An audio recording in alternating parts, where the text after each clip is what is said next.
नमस्कार दोस्तों, स्वागत है आपका BMJ एकेडमी में। दोस्तों, पिछले वीडियो में हमने राजपूत राजवंश के परिचय, उत्पत्ति, साम्राज्य विस्तार तथा पतन के कारणों पर चर्चा की है। आज के इस वीडियो में हम प्रमुख राजवंशों के बारे में पढ़ेंगे, जिसमें सबसे पहले है गुर्जर प्रतिहार। हम सिर्फ उन्हीं तथ्यों को देखेंगे जो विभिन्न प्रतियोगी परीक्षाओं के लिए आवश्यक हैं। तो आइए दोस्तों, शुरू करते हैं। पहला राजपूत वंश है गुर्जर प्रतिहार। गुर्जर प्रतिहार वंश की जानकारी पुलकेशिन द्वितीय के ऐहोल अभिलेख से मिलती है।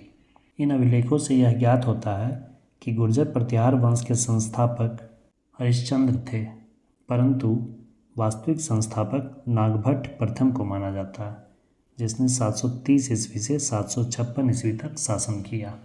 गुर्जर प्रतिहारों की प्रारंभिक राजधानी उज्जैन में थी, परंतु बाद में इन्होंने अपनी राजधानी कन्नौज को बनाया। इनका विस्तार क्षेत्र गुजरात और दक्षिण पश्चिम राजस्थान में था। गुर्जर प्रतिहार वंश की उत्पत्ति गुजरात तथा दक्षिण पश्चिम राजस्थान में हुई थी, परंतु इन्होंने अपने साम्राज्य क्षेत्र को भारत के व्यापक क्षेत्र में फैलाया, जिसमें गंगा यमुना दोआब, पश्चिमी राजस्थान तथा पंजाब और हरियाणा के क्षेत्रों को भी शामिल कर लिया। प्रतिहार वंश के वास्तविक संस्थापक नागभट्ट प्रथम ने ही प्रारंभिक अरबों के आक्रमण को असफल किया और उन्हें खदेड़ भगाया था, और इसकी जानकारी हमें मिलती है ग्वालियर अभिलेख से। नागभट्ट प्रथम के बाद वत्सराज प्रतिहार शासक बना। कन्नौज के लिए हुए त्रिपक्षीय संघर्ष में सर्वप्रथम प्रतिहार शासक वत्सराज ने ही भाग लिया। वत्सराज ने पाल वंश के शासक धर्मपाल, जिसके बारे में हम बंगाल के पाल वंश के वीडियो में पढ़ चुके हैं, उसे पराजित किया, परंतु राष्ट्रकूट शासक ध्रुव से पराजित हो गया था। जब वत्सराज प्रतिहार शासक था, उस समय पाल वंश का शासक धर्मपाल था और राष्ट्रकूट शासक ध्रुव था। वत्सराज ने धर्मपाल को हराया, परंतु ध्रुव से हार गया। वत्सराज की मृत्यु के बाद उसका पुत्र नागभट्ट द्वितीय 800 ईस्वी में गद्दी पर बैठा।